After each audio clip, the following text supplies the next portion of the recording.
Ladies and gentlemen, welcome back to the channel. Now I am in my temporary setup. At least I've put something together in the new house, but the workshop is not going to get built for a while. So I think it's a very good opportunity. Right here I have a box. I have a box of all of the most important things, pretty much everything that was scattered across my workbench in the previous place.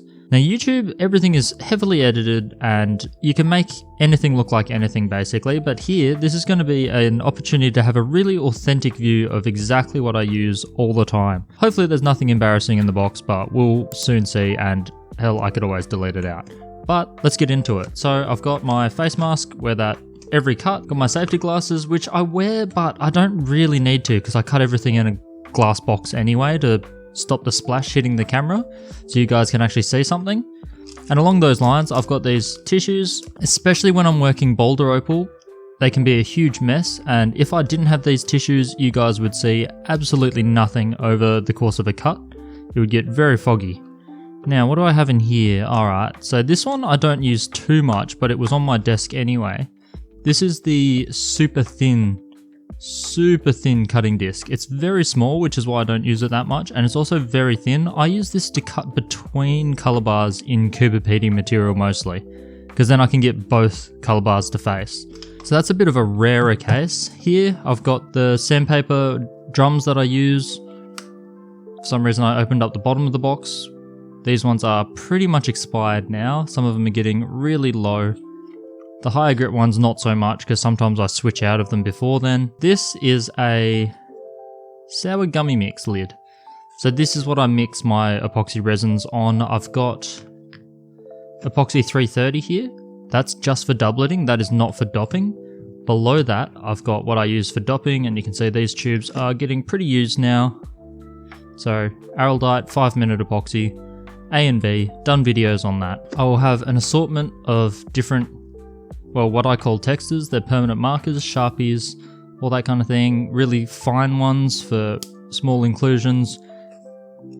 Thicker ones for just colouring in faces of stones when I'm really uncertain what I'm doing. Essentially, they're just used for marking up any imperfections that I need to get out of the face of stones. More dopping. A real precision control super glue. So a CA glue. Thicker the better. I've got a couple here. This one you can see. It didn't start off quite this thick, but it is getting much thicker over time as the solvent in it dries up. So yeah, you'll always use a bit of CA glue. I use it mostly for when I want to dop a stone instantly and keep working on it rather than put it aside.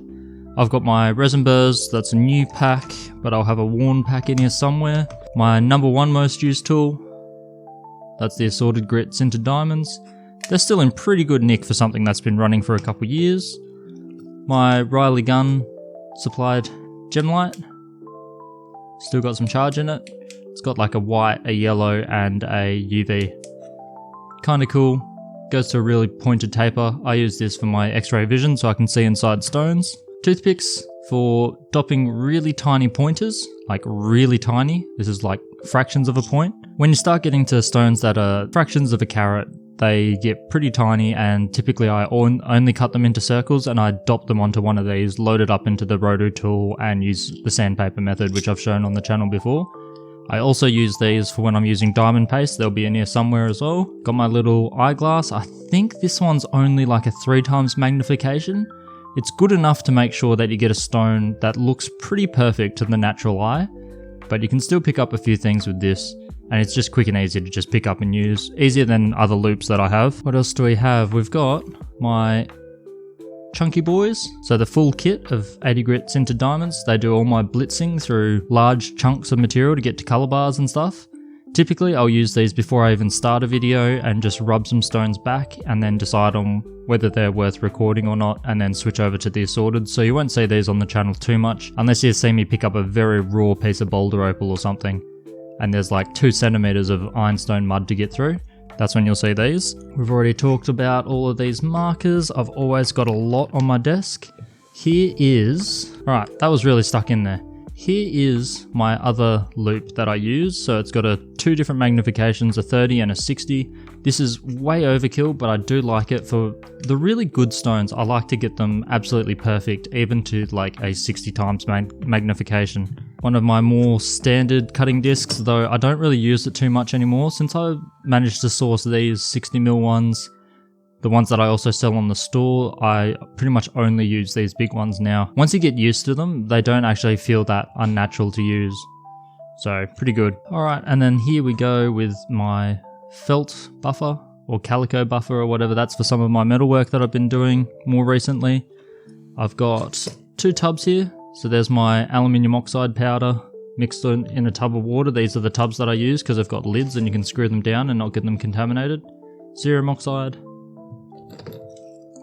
In the same line of things, more polishing, so diamond pastes, there's a few of those in there. Dop sticks, bunch of chopsticks.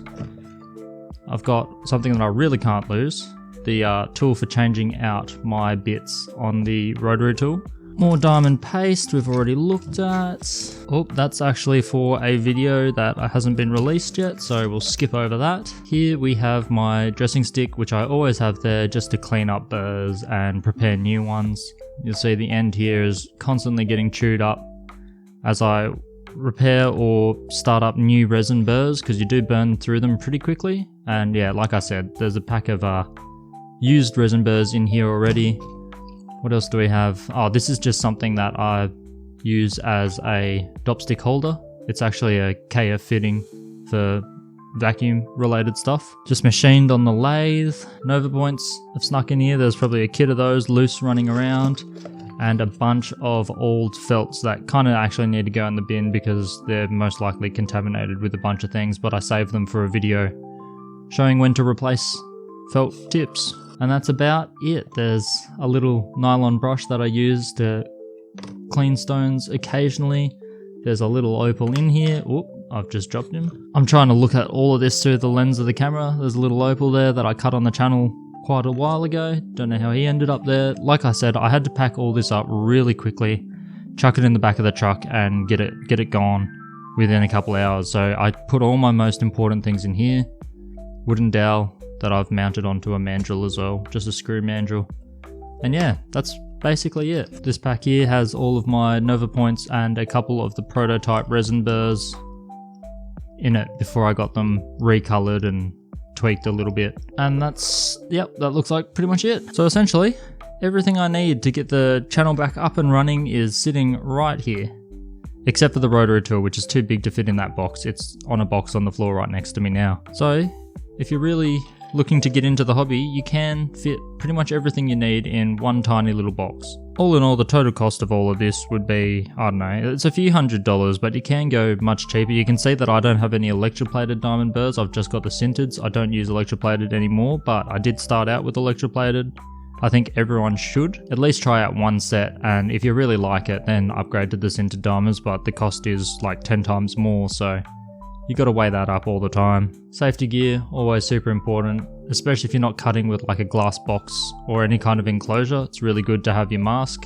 Even with the glass box, I wear a mask. Glasses, anytime you're spinning something fast and something can go flying, it can go flying into your eye. Super unlucky, but it does happen and people do have serious incidents like that, so it's best to be safe. I know we have 2 eyes, but you really kind of need 2. I wouldn't recommend 1. And yeah, a bunch of stuff. If you've got all of this, you're never going to run into a point where you're thinking you're missing a tool. So hopefully that gives a real honest look at what I use on a regular basis. There's a heap of other stuff, but that just went into another box where I could do with not having it for a while. But everything here I am going to need if I want to continue on being able to record anything in this temporary setup. Essentially, I'm in the study of the house. Once again, on my little corner desk. So the corner desk survives. It will end up in the workshop office area. But yeah, for now, I'm just going to try to get by with what I've got here. So hopefully you guys have much more established setups than me right now. I'm very temporary, but I'll get the permanent digs sorted out as soon as I can, and then we'll have so much more fun. So let me get on to setting up my little temporary space. Good luck, stay safe, have fun. Catch you later, guys.